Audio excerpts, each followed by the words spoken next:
November 24, 1971. A man in a dark business suit calmly boards a plane in Portland, Oregon. Hours later, somewhere over the treacherous wilderness of Washington state, he vanishes from that very plane in midair. He was never seen again. All he left behind was a briefcase, a few cigarette butts, and one of the most baffling questions in criminal history. How do you commit the perfect crime and simply disappear without a trace?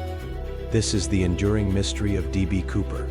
Our story begins on a cold, rainy Thanksgiving Eve. Northwest Orient Airlines Flight 305 is making a routine 30-minute hop from Portland to Seattle. Among the passengers is a quiet, unassuming man in his mid-40s. He's wearing a black suit, a white shirt, and a thin black tie. He checks in under the name Dan Cooper. Once airborne, he does what many business travelers do. He orders a bourbon and soda and lights a cigarette. Everything seems perfectly normal, but then he casually passes a note to a flight attendant named Florence Schaffner. Thinking it was just another passenger's phone number, she initially ignores it. But Cooper leans in and whispers, "Miss, you'd better look at that note. I have a bomb." Florence's blood runs cold. She opens the note. The words are printed neatly in all caps. She sits next to him as he instructs. He calmly opens his briefcase just enough for her to see a terrifying sight. Several red cylinders connected by a tangle of red and yellow wires, and a large battery. The threat was real. His demands were precise and delivered without a hint of panic. He wanted $200,000 in unmarked $20 bills and 4 parachutes, 2 primary, 2 reserve. Why 4? Was it to suggest he had an accomplice? Or to ensure the authorities wouldn't give him a rigged parachute?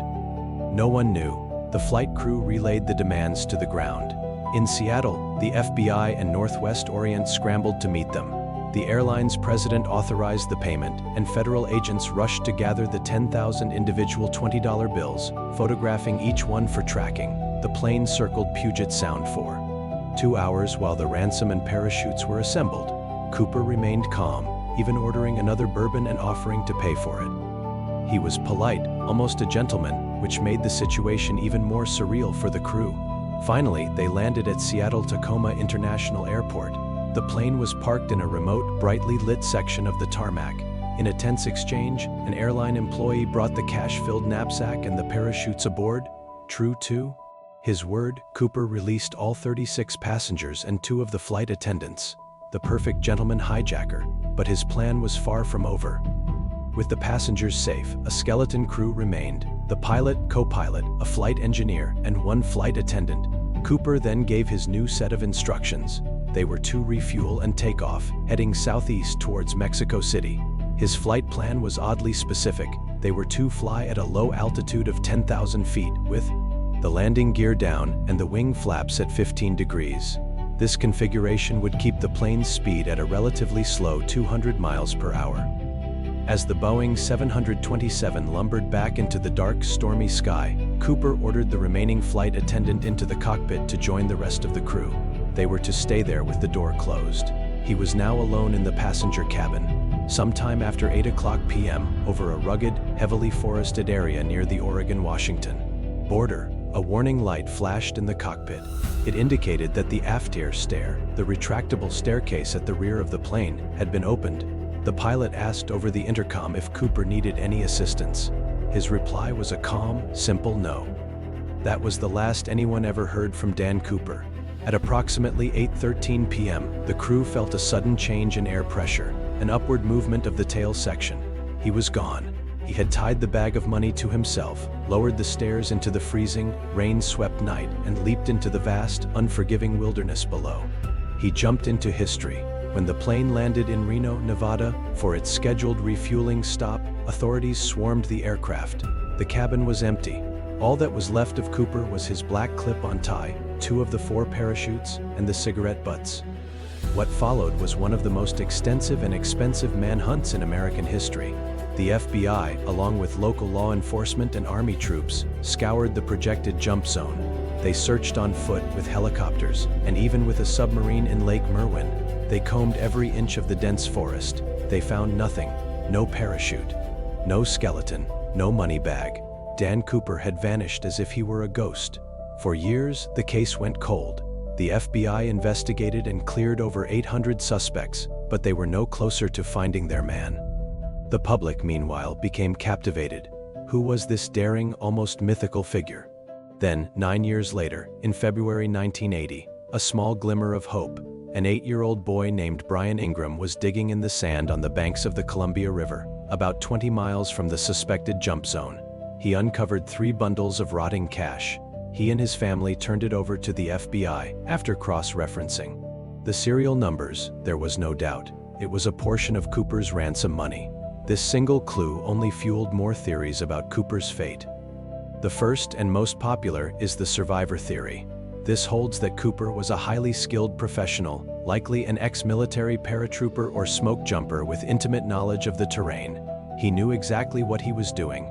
He chose the Boeing 727 because of its rear air stare, a feature unique among commercial jets that allowed for a bailout without being sucked into an engine. He chose the low altitude and speed to make the jump survivable. He knew the parachutes, even rejecting the military-style one he was given for a civilian model he was more familiar with. In this version of the story, he landed safely, buried the money, and simply walked away, melting back into society to live out his days as a very rich man.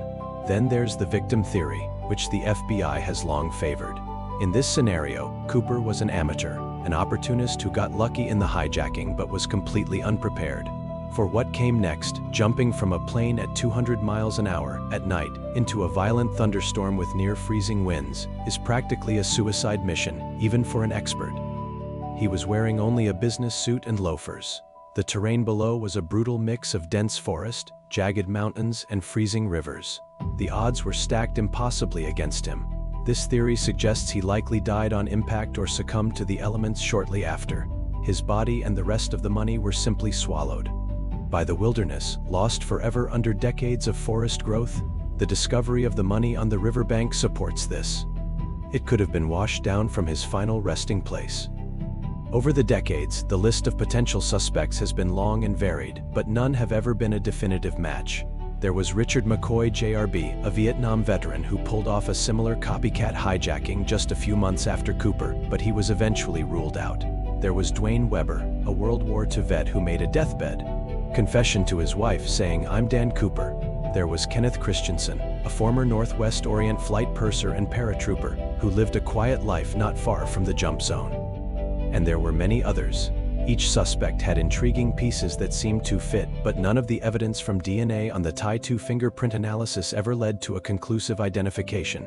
Today, the D.B. Cooper case remains the only unsolved act of air piracy in the history of the United States. In 2016, after 45 years of dead ends, the FBI officially suspended the active investigation, reallocating resources to more pressing matters.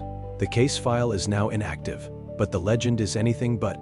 D.B. Cooper was transformed from a criminal into a folk hero. He became a symbol of the lone wolf, the little guy who took on the system and won. He's been the subject of books, films, songs, and endless online forums where amateur sleuths continue to hunt for clues. The money is gone. The suspects are mostly gone. The case is cold, but the central mystery is as alive as ever. Who was the man who called himself Dan Cooper? And what truly happened after he stepped out of that plane and into the stormy night sky? He might have fallen from the sky, but in doing so, he created a legend that will likely live on forever.